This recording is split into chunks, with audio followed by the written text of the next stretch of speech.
I think somebody sold my number. And I've been getting, dude. My phone's been blowing up. Who could have done that? Yeah. Yeah, you know what? Now that we're doing this podcast, look, see, this is what happens. This is what happens when you start to share the truth. Our buddy in high school, we used to put his truck on Craigslist in Mexico.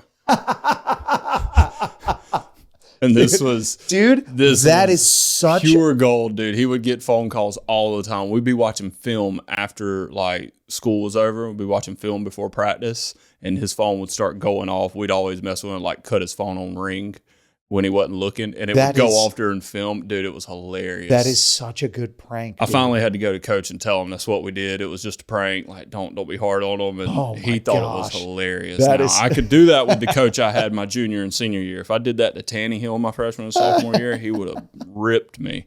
That would have been another excuse for me to run the millions of bleachers I ran. I really want to do that to somebody now. So bad. I'm going to change my phone number. No, dude, to you, you'll know. Yeah. You'll get one call and be like, oh, man. Down. That escalated quickly. You jumped up a notch. It's not a fight. We can't have anyone freak out there, okay? We've got to keep our composure. You need to take it. You really need to take it down a notch.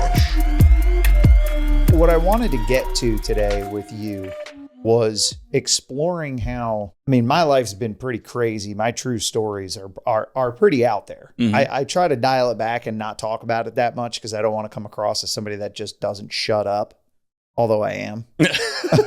You gave me that look like, come across that. He's still talking. But dude, life is so strange. Life for me, the factual things I hear blow me away far more than the made up stories. Mm-hmm. And with that being said, I wanted to see if we could trick each other. Oh, dude. Can't trick me. Yeah, I can. I think I know can. What's real, homie. I think I can. So what I decided to do was challenge Dillon, and Dillon in turn challenged me. We both have 3 stories to tell. We'll alternate. We'll go back and forth, but we both have 3 stories to tell. And the goal is to trick the other person. I need to figure out which one is fake that Dillon is going to say. Dillon has to figure out which one that I'm saying is fake. Mm-hmm. And I think it's going to be a lot of fun. But before we get to that, I did want to share some other things. First of all, do you have anything in your life that you can think back on and it was one of those moments where you just said, no one's going to believe me? Yeah. Do you have any of those? I've got a couple. One of the funniest ones that I don't think anybody was ever going to believe is so it was New Year's, and my buddy Max, grew up with him from like middle school on. He lived right at the end of my road. And my cousin Tyler. So we grew up together. Well, it was Christmas break one year in college, and we all wanted to go squirrel hunting, as soon as New Year's Day hit. And that's what we did. Well, the night before, I pulled an all-nighter and stayed up all night, knew we were going hunting. They still came over, and we went to Max's family's land to hunt. Dude, I mean, we walked around for probably 2-3 hours. Never saw a single squirrel. We split up at one point. I ended up taking naps. 2 or 3 hours? Yeah, and no around. Squirrels? No squirrels, dude. It was the craziest thing. We're like, these jokers should be bouncing around. We're going pew pew. Yeah. Didn't happen. Didn't see a single squirrel. We ended up splitting up, an hour in, hour and a half in, something like that. I ended up taking a nap at the bottom of a tree. And they end up walking back up, finding me napping, and wake me up. And we walked around for like another 30 minutes together, didn't see anything. So we're like, all right, dude, we're just going to leave. Like, it was fun, like hanging out, but we're just going to leave. Walking out of the woods, I was walking ahead of them. Okay. Mm-hmm. And out of nowhere, a buzzard is flying down. It was like we were walking and there was a like clear sky split in the pines. Yeah. This buzzard comes flying directly down at my head like it's about to attack me. I end up ducking. We all duck to get out of the way. It drops a dead squirrel at my feet. That's the only squirrel we saw that day. What? Dude, it was crazy. What are the odds of that happening? It was crazy. That's really Yeah, weird. that's what I'm saying. And it's like nobody would believe that we didn't see a squirrel Yeah. and that thing dropped it unless Max and Tyler were there to see it, dude. And I know Tyler's going to listen to this and like relive it and laugh his tail That's off. crazy. But, dude, it was nuts. That's so weird. To walk around in the woods, coming from, because I grew up in the mountains, 2 to 3 hours walking around the woods and not seeing a squirrel. That's nuts. That's weird. I started questioning his land. I was Nuts. like, what have y'all done? That was good. That Yeah, you was got me. You got me. You got it. Yeah. That's your dad humor just Yeah. on autopilot. But like when I was saying the episode with the ocean, Yeah. it was just my natural vocabulary just works really well. This might be yours, man. Might be. Or just anything in the woods, basically, if we're talking about. Yeah. My quick story, I'll pull it in. I'll reel it in on this one because there's a lot of crazy detail about it. The short version is I was in college. This was right around the same time that my friend Ryan's dog came back to life. My other friend, Doug, he lived in South Jersey by Six Flags. It was October. It was Fright Fest at Six Flags. We said, you know what? Let's go to Doug's hometown for the weekend. Let's go to Six Flags. And which was very expensive, but we didn't have to pay to get in. That's a story for another time. So we went to Six Flags, didn't like it. It was too busy. We left and met up with a bunch of his friends. And they were like, yo, they put a new porta potty in at the park down the street. You know what this means? And me and my roommate Ryan went with our friend Doug. We were like, no, we don't know what this means. What does this mean? He goes, we got to go light it on fire. Apparently it was a thing. They were lighting porta potties on fire. Okay. Yes. So we get together. They get some 2 liters of soda out of the trash. They cut the tops off of it. And they fill them with gasoline. We had the whole thing planned out. We were like, all right, so we're going to go to the park. 2 of them, my friend Doug and his friend, they're going to run across the parking lot. They're going to go into the porta potty. And there were houses nearby. So the plan was they were going to spread gas inside while we waited to make sure no lights were going to go on. I was going to clap to let them know that you're good. No lights came on. And then they were going to come out. They had a roll of toilet paper. They were going to light it, throw it at it. Boom, porta potty on fire. And we were just going to watch it burn. Pretty much. I know. It's stupid young kid stuff. I know. It's just so dumb. So anyway, they jump over the fence, they take off, they go into the porta potty. And before I know it, I'm like, all right, we're clear. As I clap, the porta potty explodes. No. Flames out the top. They're both still inside. Flames out the top. The door just explodes open, whips all the way out and all the way back shut, just fire everywhere. And then my friend and his friend come sprinting out of this porta potty.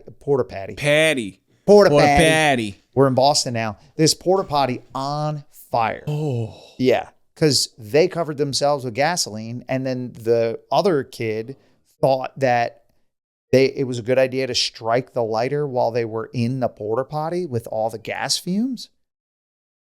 It was so bad, dude. All of my friends' friends that were there watching, they all took off and ran and left them. So I jump over the fence. I run across the parking lot. We get both of them out. They're not on fire anymore. We get them back to the house, and it's bad. Like 3rd-degree burn bad. My buddy's belt melted to his back. They all lost hair. 2nd and 3rd-degree burns on their faces. It was bad. I'm the only one left who knows how to drive a stick other than my buddy who's burned really bad. Obviously, he's not driving.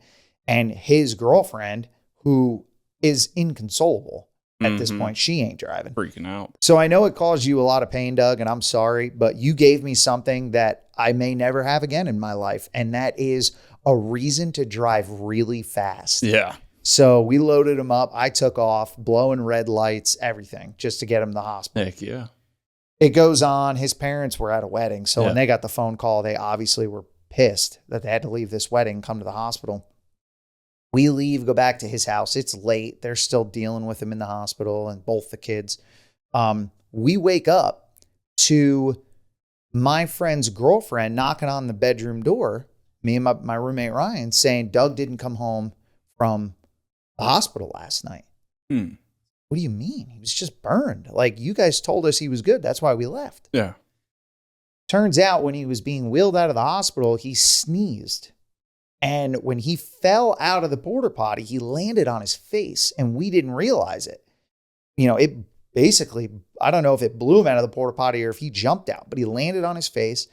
He wasn't even thinking about it because obviously he's got a lot more going on. Yeah. So when he sneezed leaving the hospital, it fractured a bone in his face. He felt a pop. So they turned him around, brought him back in, and did CAT scans. This is where the truth is stranger than fiction really hooks you. They find a tumor in his brain. No way.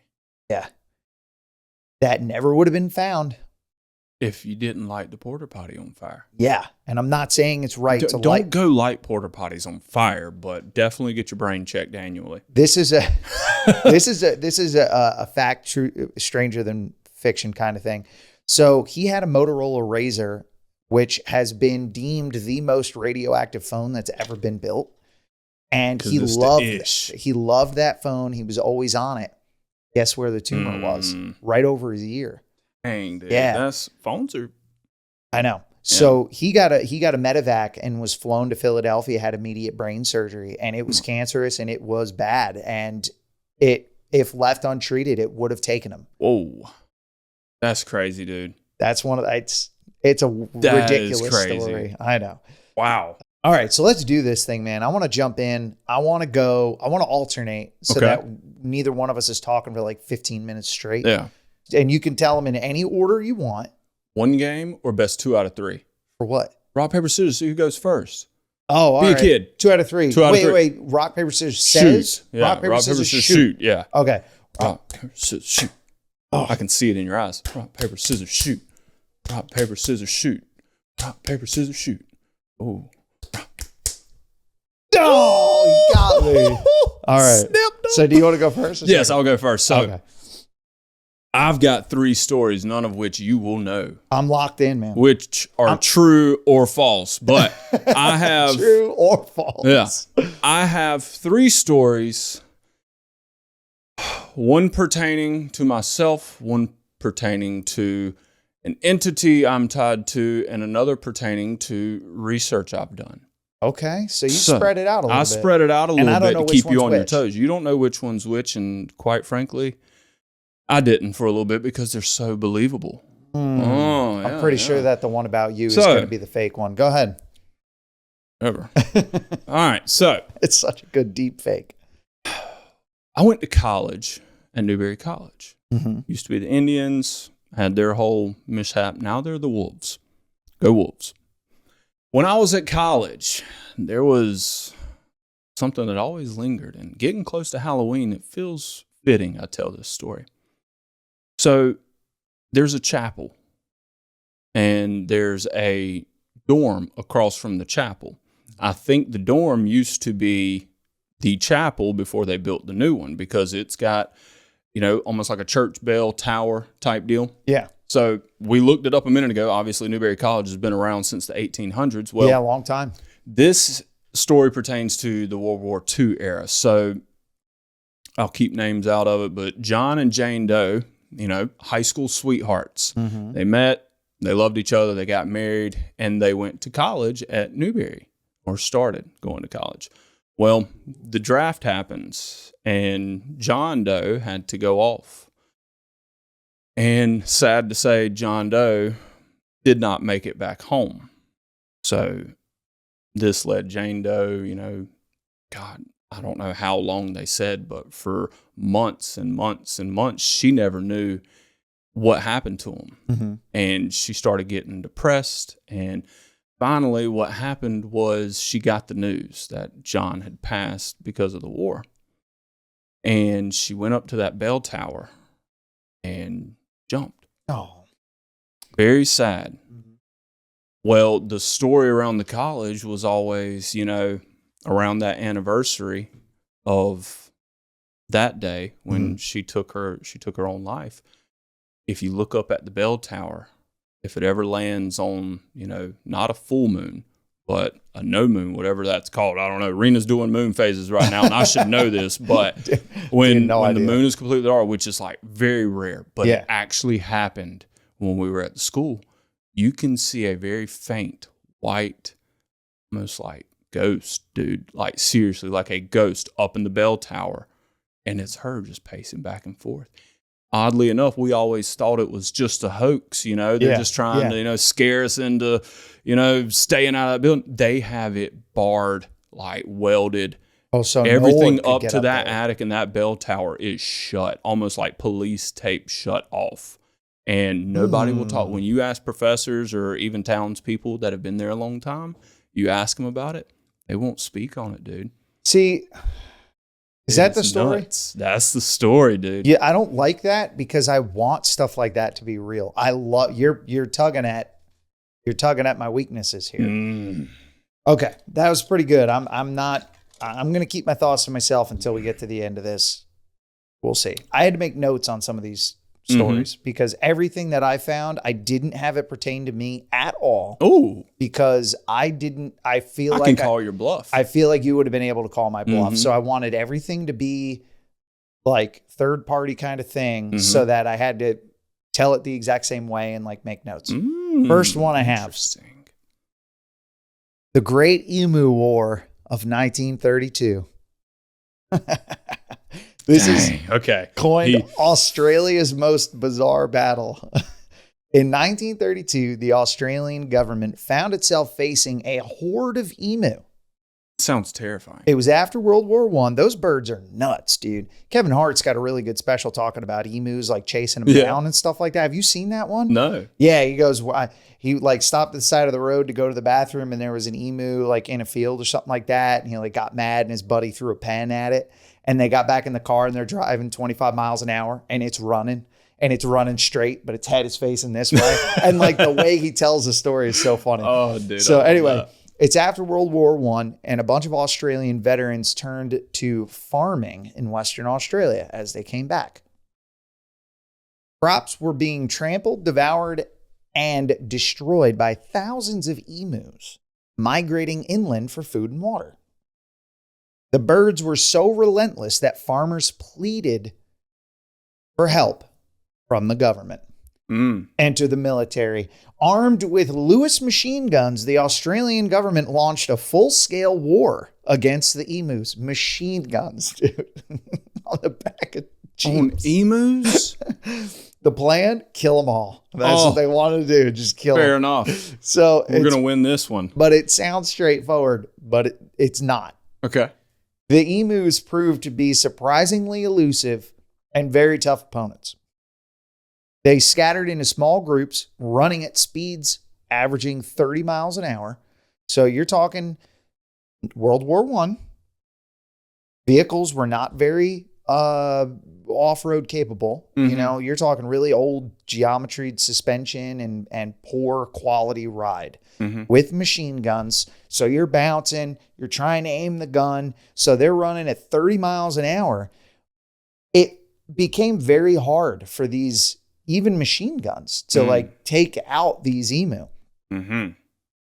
Not to mention it's Australia. Harsh conditions, the guns would jam.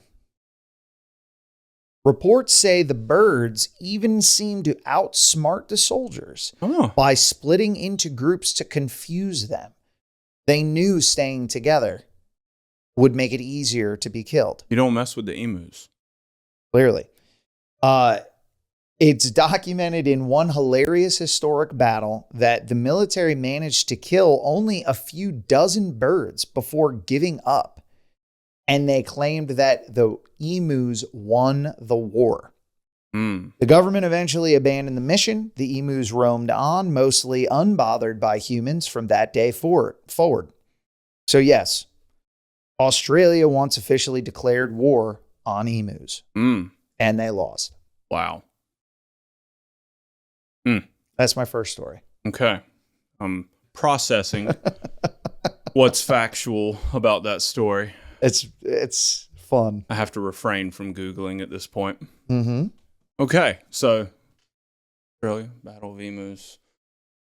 I think I know where I stand on that one, but I got to hear your other two before I make my final decision. Okay. All right. I'm feeling this juice flowing right now. I think we're going to be having a hard time figuring out which one's for both of us. I think it's going to be harder than we anticipated. Yeah. Okay.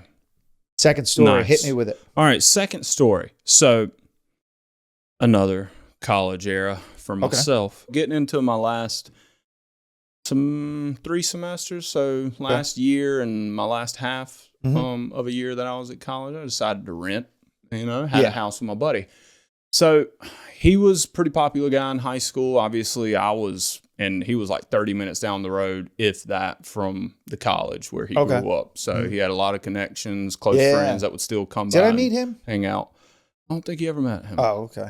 Well, we rented this house, and the individual that was our landlord was a stickler. It was a duplex, and we didn't even get the whole duplex. We got like 3/4 of it because the back left portion of the house was shut off. Like he was renovating it. He never showed up.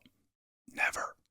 We decided we were both going to move out, not renew the lease. And leading up to that, we wanted to throw one last shebang. Oh, yeah. Well, a bunch of guys like that we were friends with and stuff were doing stuff towards the end of the year. Everybody's going home. They got plans for summer, stuff like that. And we were kind of maybe 20 people had said, we'll come by. Yeah. Okay. And there was another party that night by one of the fraternities or sororities. They were having a party. So we were like, dang, the people that are here are going there, and only a few people are going to show up here. And we're like, well, we're still going to do it. One last hoorah in the house, Give it a shot. Give it a shot. Everybody else is going to come by. Been there. We told everybody like 8 o'clock or so, and how we normally did it. And we were of age, people.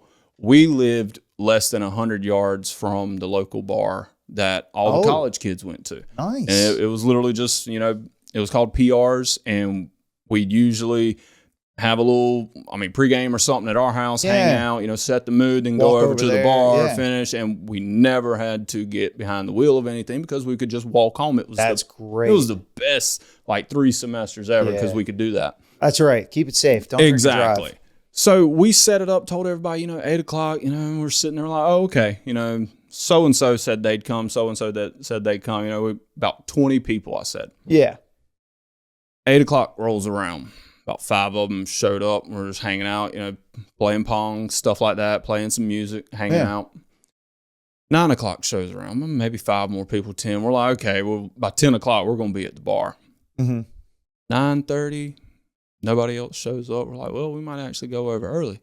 Come 10 o'clock when we decide we're going to go over to the bar, there's a parking lot, right? I don't know, the corner spot away from our house. There's a parking lot, always empty, enough for maybe 30 cars. It's a lot of people. It is. We looked over there, and for the first time in the year and a half we lived there, we never saw more than maybe 2 cars parked over there. It was full. And they were all walking towards our house. Oh, no. And we're like, oh, what is happening? Dude, now, given 2 days later, we have our landlord coming to check and make sure everything's good so we can, get our security deposit back and, be done with the lease. I kid you not. We had to set somebody up to take roll, dude. We had over 200 people come to that house that night. It was how big so of a house? Packed. What was the square footage? Dude, it was maybe a 1,500 square foot. All right, that's pretty good size. That's me guessing. It had 1, 2, 3 bedrooms, one of which was unusable, 2 baths, a kitchen, living room, and dining room. So it was decent. Between 1,000 but when and you 1,500. put 200 people oh no, man, in a not even full duplex house. That's crazy. It was crammed, dude. We were backs against the wall, scooching around and stuff like that. There were so many people at one point in the dining room, in between the kitchen and living room. The floor gave out. No, it didn't completely fall through. You would have told me but this. You could feel the studs, the stringers were breaking. Yeah, you could feel the studs underneath the floor start snapping, and we immediately cleared everybody out. Was there a basement underneath it? No, dude, it was just a crawl space for underneath, because it was a brick foundation. Yeah. And dude, so it was just wood, subfloor Oh, underneath. that's right. It's the South. There wouldn't be a basement. And dude, it snapped and it started dipping, and we had to clear everybody out. So for the next day, 24 hours, we're crawling under the house trying to fix those floor studs and everything, get everything ready. Yeah. And it took us up until 10 minutes before he showed up at the house, before we got everything cleaned and the house back to normal, we did not get our security deposit back because I can't remember why he told us, but it was something about when we decided to not renew the lease. But dude, 200 people show up all at the same time. That's crazy. And start walking towards our house and come in. We have like one of the biggest parties. Dude, if I was a landlord and I was like, you're not getting your security deposit back, and if it were me, if I were you, I would have been like, oh, yep, that's okay. If he would have known immediately, I know, we were like, no problem. Immediately as a landlord, I'd be like, wait a minute. Yeah, exactly. If he would have known what happened, 36 hours before he showed up, dude, if he probably would have been impressed. If that's true, that's crazy. I got caught lighting ants on fire at my college you won't house. know until the end, will you? I'll figure it out. Mm-hmm. Next one of my stories. You liar. We'll see. Maybe. The Tunguska event. Tunguska. That looks like a made up word. No, you're not starting off strong with this the one. Tunguska event. Oh, Siberia's mysterious explosion that still has people scratching their heads. Oh. Let me set the scene for you. We are in Siberia. That is northern Russia. No one's around. June 30th, 1908. In a remote part of Siberia, there's a massive explosion. Huge. Mm-hmm. So powerful that it flattened 80 million trees, roughly 770 square miles, half the size of the Grand Canyon. It was a big blast. It was a huge blast. Best one ever. But it's so good. I walked in, I looked at it, I said, wow, what a huge blast. Yeah. But here's where things get really weird. Despite the enormous blast, investigators found no crater because they just assumed a blast in the middle of nowhere, right? Meteor. Mm-hmm. 3I Atlas, a little early. There's no hole in the ground, no meteor. There's no like the trail coming in, the anomaly. Yeah. What was the name of that one? The Baltic Sea Anomaly. Good job. Thanks. There's no path coming in, so they don't know. They're like, this doesn't make any sense. How could this be? Mm-hmm. So this blast broke windows hundreds of miles away, and it was felt as far away as England. That's how huge this blast was. The shock waves were said to have circled the earth twice. When did this take place? 1908. Okay. Mm-hmm. The equivalent energy was that of 10 to 15 megatons of TNT, 1,000 times the power of the atomic bomb dropped on Hiroshima. You're wondering, how have I never heard of this before? Yeah. I am. Some claimed it was an alien spacecraft that accidentally blew up when it was trying to land. Others whispered about secret government tests, a new super weapon or something like that. There were also rumors of a UFO battle. People were like, oh, I saw strange lights in the sky. Oh, yeah. UFOs battling each other. Likely story, Corey. Also, a theory, Nikola Tesla. Oh. Roping my buddy in here. Okay. So he was actually in the early stages of testing wireless energy. Mm-hmm.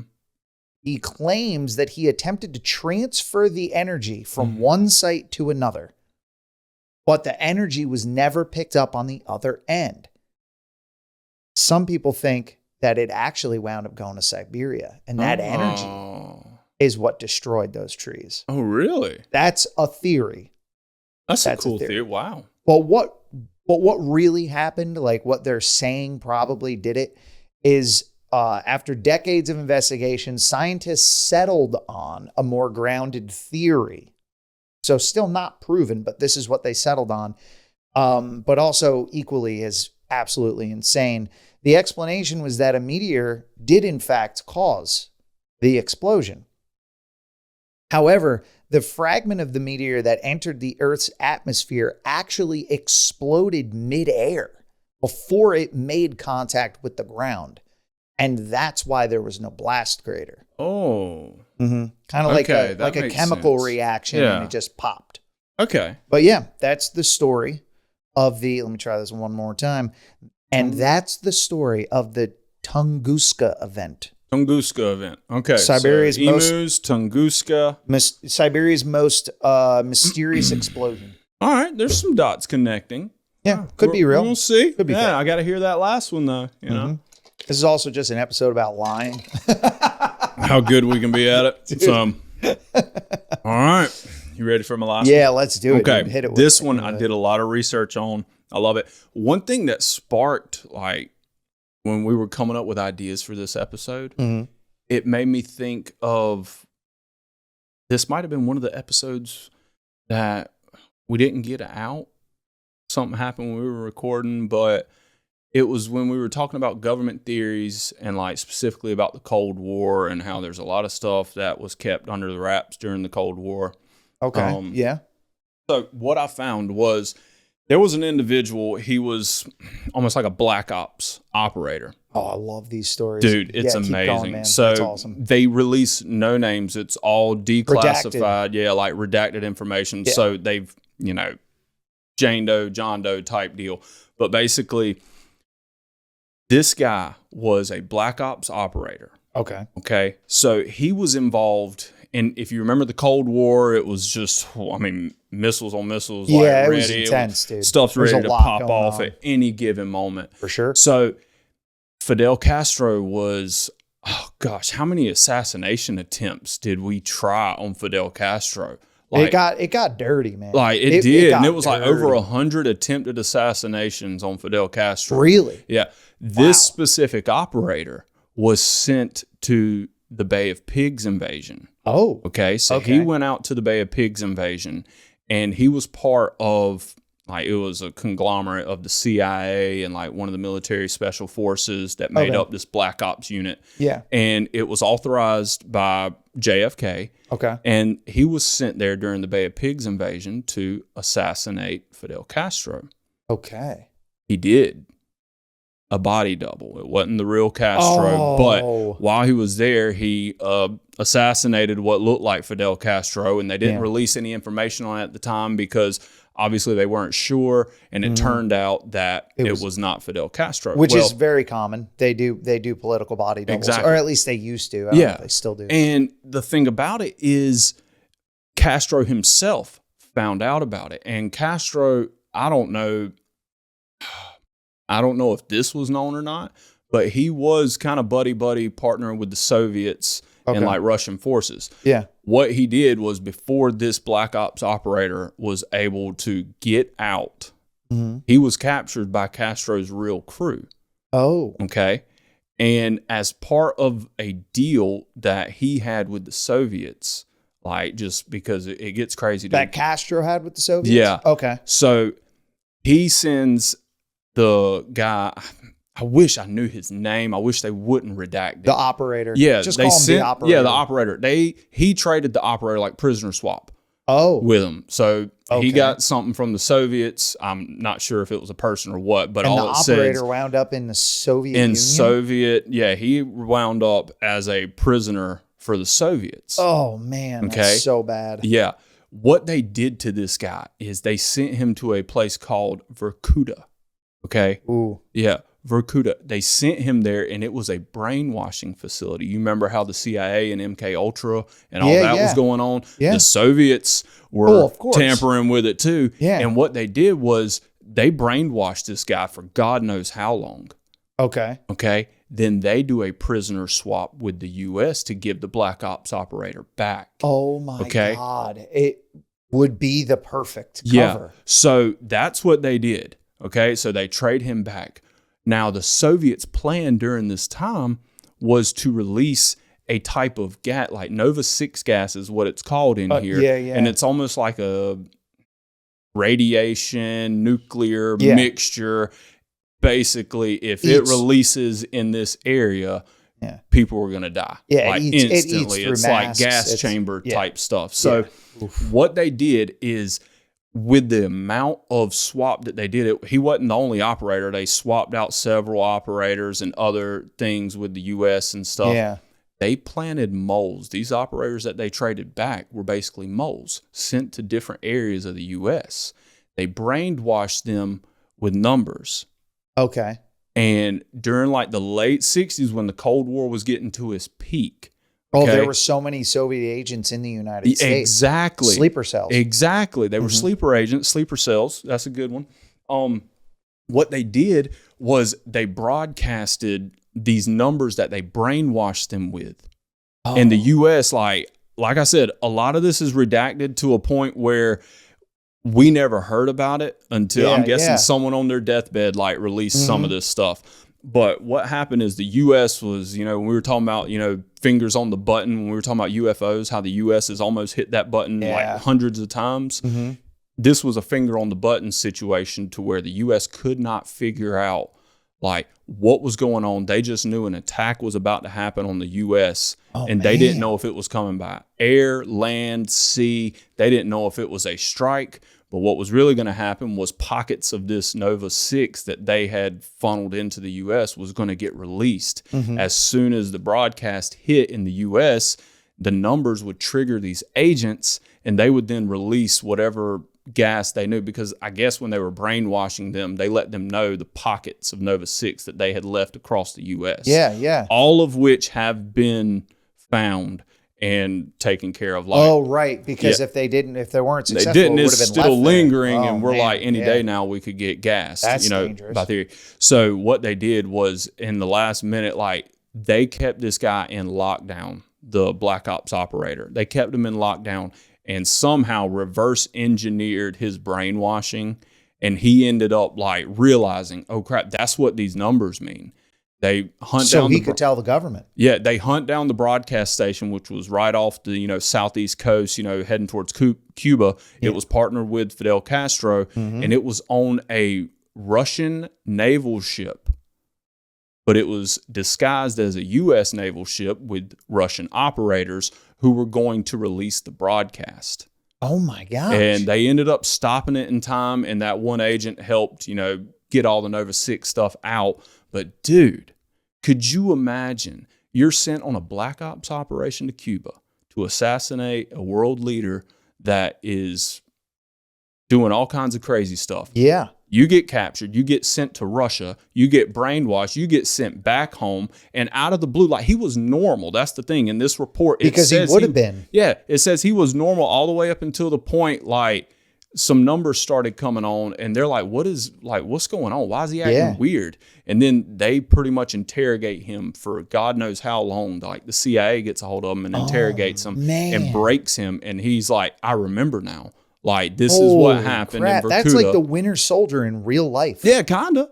So it's like he remembers everything from Vorkuta. He remembers their brainwashing facility and everything they'd done to him. And he was able to reverse engineer this strike that, Cuba and the Russians were partnering to do on the U.S. Man. Dude. I read that and I got chills. I was like, wow, what? That's crazy. I know. Could you imagine being that guy, though? See, and this is what I'm saying. Like, that could absolutely be fact. That could be fact because we, as the civilian population, we don't know a piece of what goes on. That's what I'm saying. Dude. That's why I was thinking, when I read this, I was like, man, he's probably going to jump on me as this being fake because there's so much redacted information. No, but at the same time, it's like, could they really even release this stuff? I should have done a military story. That I love those stories, dude. I do too. Also, they're because amazing. I just got done watching the first season of The Terminalist. Yeah, I rewatched it with Lindsay, so my brain is like, man, the way that they train for those things, it's crazy. That was a really good story. I like that story a lot. I want that story to be true. Yeah, I mean, well, I love that we won. You know. I love that we won, and I'm sad that had to happen because I'm sure what they went through. Yeah. To be brainwashed was not good, but that story is insane. Yeah. Okay, moving right along. This is my third and final story. The Lost City of Lago Azul. Okay. And I love this story. Okay. Because we were just talking about LiDAR. Remember we were like LiDAR of the Earth? Whole planet. Yeah. Yep. So that is how I found this. 1986, also relatively recent too, which is cool. 1986, a Brazilian pilot Eduardo Almeida, M-E-I-D-A, Almeida, was flying a small survey plane over an uncharted region of the Amazon. Now, the Amazon is huge. We have, just like the ocean, not a lot of knowledge on the Amazon. It's so big. And this fast shipping though. And this is 1986, so it's even worse. He saw something strange through the canopy, and it looked to him like symmetrical lines, which we know don't exist in nature. And then he saw a large clearing, which is very weird for the Amazon in general, to have like a large clearing like that. So the aerial photos that he took, which in 1986 did not look good, but he took these aerial photos, and when he looked at them, he swore that he saw like a city grid. Like he could see lines like stacking up that just don't make sense in the Amazon. He swore that on the pictures, he saw plazas, long corridor looking things, and even what looked like pyramids, which we've found pyramids in the Amazon since. So that's not far-fetched. He reported the discovery to the researchers at the university in Manaus, M-A-N-A-U-S, Manaus. The region, when he reported the findings, was unofficially nicknamed Lago Azul, Blue Lake, even though locals insisted that there was no lake there, which is weird. Oh, wow. That was a good one. Oh, it was good. You feel better? Yeah, so much. Oh, yeah. Just kind of limbering up. Yeah. Buckle it up. I'm trying. That's why. Yeah. You're like putting your thinking cap on. I am. Okay. So the region was unofficially named Lago Azul, no lake. And locals claimed that when you would go there, you would no longer hear the Amazon. Like there were no birds. There was no like normal forest noises. And my favorite, we've talked about it before, interferences with electronics. Oh. Anyway, the locals also claimed that people don't come back from there, quote unquote. Yeah. Eduardo couldn't let it go. He had to know. It just was, his curiosity was piqued. He had to figure it out. So he went back weeks later with a small team of people that he knew. He flew in, but the coordinates that he wrote down when he got back there was nothing. They couldn't find a single thing. And he double-checked, triple, quadruple-checked the coordinates. He didn't write them down wrong. It just didn't make any sense to him. Things weren't adding up. The clearing was gone. There were no ruins, no patterns, nothing. Just jungle. That's all that was there. One expedition member swore that their compasses spun in circles for hours. Oh. Just spinning. Which electronic interferences, just let's ground ourselves here for a second. We know that there's magnetic forces in and around Earth. Yeah. So obviously compasses can malfunction when there are certain natural features in the ground and stuff like that. So it's creepy and it's weird, but it can happen. Let's just put that on the table. Even stranger than that, the expedition went nowhere. In defeat, this pilot, Eduardo, he returned home. Photos were gone. Yeah. So he made copies. He submitted them to the college, but he kept his own. Yeah. His were gone. Then when he went to the university to get the pictures so he could have them, make copies again, they claimed they never received any photos. What? Yeah. So now we're going like government deepfake here. You know what I'm saying? Like trying to make him think that he's crazy. Fast forward a few years, his confidant, because obviously I know what you're thinking. He had photos, the university had photos. He had to have given them to somebody else. He did. Okay. That guy died in a boating accident. Right. Exactly. Right. So now we're in 1991. Eduardo himself just like plagued with curiosity. He could not let this go. Started flying solo over the area. He wanted to find it again. Plane went down, dude. No. Yeah. So now Eduardo's gone. His confidant's gone. The university swears there were no photos ever submitted about this. 2003, a leaked set of satellite images on a Brazilian geology blog showed a faint hexagonal pattern near the coordinates that Eduardo claimed he saw something. Dang, Eduardo. Shortly after they emerged on this blog, the blog was shut down and the people who ran it were never identified. So now it's like, is it government? Is it them not wanting us to know them? Yeah. You know what I mean? What? I know. So the blog stated that the pyramid's shape resembled structures found in Egypt, Mesoamerica, and even Indonesia, but was located thousands of miles away from these places, which goes back to the whole portals thing. Yeah. So, not unrealistic to think we can't find that stuff there. Another curious thing is that the local tribes in that area used to speak of the sky people who built the city. Oh. Like it was a legend that they had there. But then they hid it when the, quote, stars turned against them. What the heck does that mean? I don't know, but that sounds terrifying. I know, dude. That's like cosmic horribleness.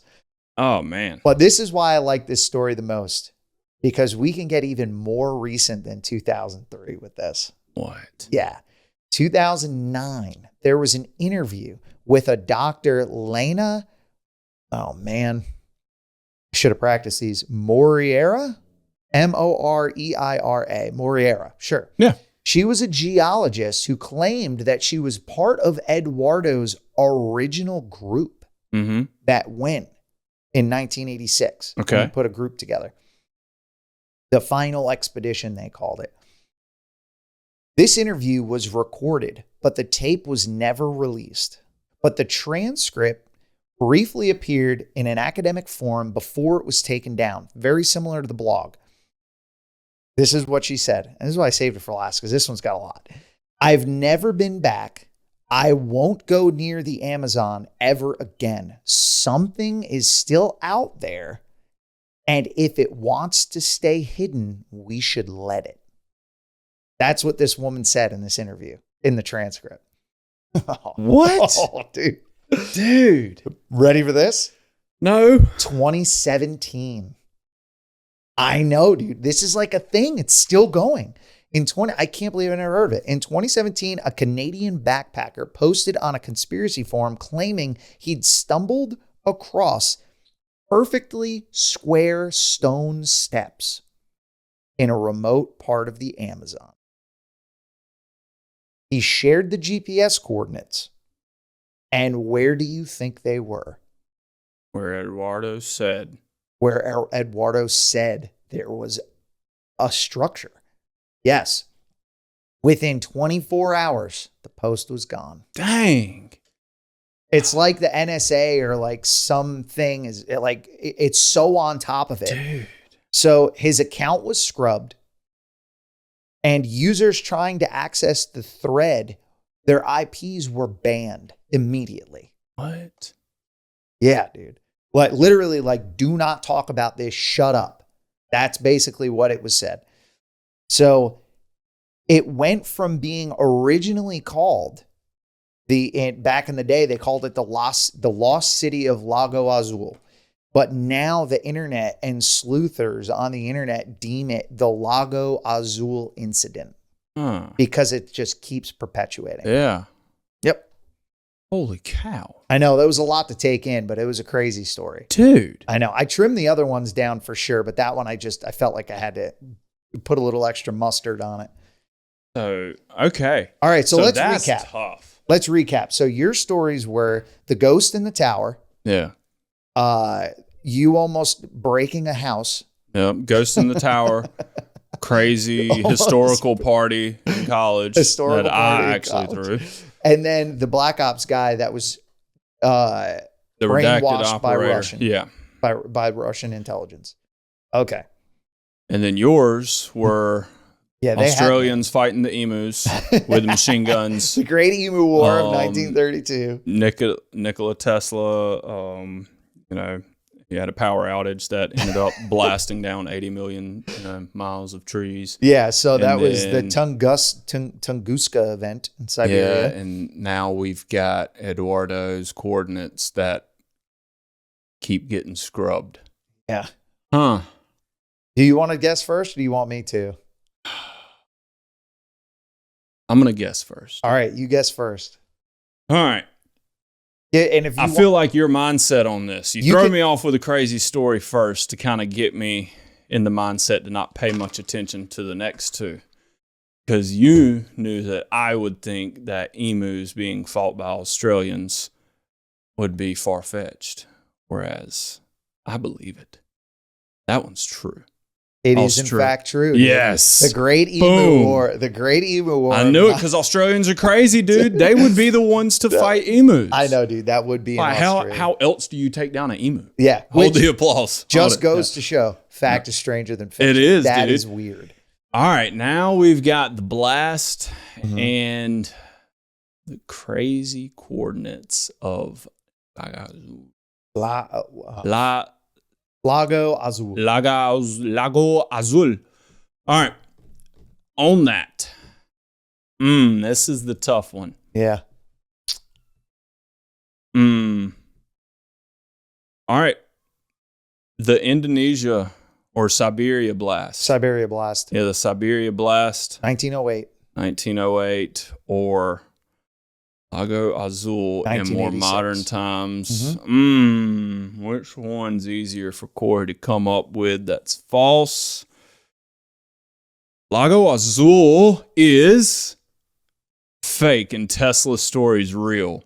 Yeah, you got it. Really? You nailed Let's it. go! You nailed it, dude. You definitely nailed it. Yes. The sense of accomplishment I just got. Good job, dude. Yes. That's very good. Okay, so All right, what's more believable? A crazy ghost story hoax of the college since 1856? Well, no, excuse me. It would See, have been okay, the so I'm gonna- 1940s. Or the fact that me and a buddy of mine threw probably the biggest party ever at the Yeah. college and managed to squeak out from a landlord in time. yeah. Or the Black Ops operator and all the redacted information that ended up saving us from God knows what kind of catastrophe All right, that so we still probably don't know about. I'm going to walk through it. I'm going to say the first story, because it's a story and it's not proven to be factual, because it's a ghost story. Mm-hmm. I think I know where I sit with that story. Okay. The house party thing for me is very believable because I've had some pretty crazy house parties. Mm-hmm. There's one house party referred to, and this is a shout out to my buddy Joe for sure. Amax Castle. That will go down in history as an absolutely insane party. Very similar. We had like 200 people there. It got way out of hand. Cops got called. It was bad. Ooh. Yeah, it was bad. But Max Castle, baby. But the memories, dude. Oh, I the bet. memories are It's insane. worth So I can totally believe the second story. Like that makes Did a you lot believe of that sense. I to me. threw that? Like, I mean, Well, I can believe because of who you are that it would be easy for you to just be like, yeah, we should have people over. And then because people like you, it just turns into, hey, we're going to Dillon's, you should come. we'll see. You know? And then the third story is tough because I just really want it to be a real story. Yeah. And I'm trying to not let that affect my decision. Hmm. I'm Dim going the to lights, please. I'm gonna Direct them to say- Cory. I want to Dun, go dun, dun. with the first one. I want to go with the first one being true, Okay. that it is a story. You want me to tell you now or after you guess on all three? Well, shoot, if you tell me now, I know I'm wrong. I'm not going to tell you now. All right. So I think the first one's true. Okay. And then I want to say that the house party, I know this is going to be weird if this is the case because we both would have saved our fake story for the last story. But I kind of feel like we did. I think the Russian operator is fake. And I think the house party and the ghost story is true. God, you're good, dude. Really? You're good, dude. Dude, what are the odds we both saved the fake story for It was just last? the Black Ops campaign story, Call of Duty Black Ops. If it makes you feel any better, dude, ChatGPT totally helped me with my story. I was struggling so hard, and I was like, no, I want it to be a Lost City story. And then I was like, all right. I can't come up with a story and keep a straight face during it. So I was just No, like, it was dude, good, I was dude. like, Call of Duty Black Ops has a pretty believable It was very campaign believable. in the first one. It was So I'm just very going to go with that. No, I mean, there was a lot of stuff like that going down back in It the was. day. What's crazy is Alex Mason was his name. So here's the crazy. Victor Reznov. And So here's the Kudo. crazy part, dude. Think about this. What if the Black Ops story was inspired by a true story? Oh, And you just don't know it. it sparked one It's of the best totally possible, franchises dude. ever. Wow. That was fun, That was good, dude. That We was know so each much other. fun. We spend way too much time together. I know. Oh, man. Well, anyway, I'm so glad we did that episode. We're going to have to do it again because I feel like I could. Might have to do one truth and two fictions. Oh. Yeah. Yes. Yeah. That might be good. Yeah. We're going to do it again. We're definitely going to have this I like happen that. again. I we'll call it something else, but it's going to happen again. Wow. So anyway, story time with Dillon and Cory is now over. Yeah, now go play the campaign and, fill in the blanks of my story. Yeah, and look up that emu war. It's hilarious. Dude, There's going more to. information I'm on going it. to. It's That thing actually cracks really me up. I'm funny. so glad that one was real. When I saw that, I was like, he's got to pick this one as fake. He has to. But I think it's so ridiculous that it's almost like you knew it was that like it was going I to be real. I was like, I know he's smoking mirroring me right up front. Like, I I know know. that's what he's doing. This know. one's real. I was very tempted to do the Lago Azul first because I thought he'll never think the first one I say is the fake one. Yeah. I probably should have. Oh, well. It is what it is. Anyway, thanks for coming along on this journey with us, guys. Yes. That was a lot of fun. And for those of you who haven't already, like, comment, subscribe, hit that bell, get notified when we have new episodes. Tell us popping which up. ones you thought were fake and be honest. Be honest. Yeah. Yes. It ain't easy, folks. Being cheesy. This ain't just two gingers on microphones. We got stuff going on. Yeah, This is exactly. high class. We have to-do lists. high society. High society. Very, very busy, very, very, Yeah. Very, very. I walked into this room. I looked at him. I said, wow, he's so busy. yeah, very. All right. Take it easy, guys. We'll see you next time. That escalated quickly. You jumped up a notch. We can't have anyone freak out there, okay? We gotta keep our composure. You need to take it. You really need to take it down. Great one. Oh, so good. Great one. So good. Can't believe we both guessed each other. So on the first, I can believe it, but man, I really wanted that Russian one to be real.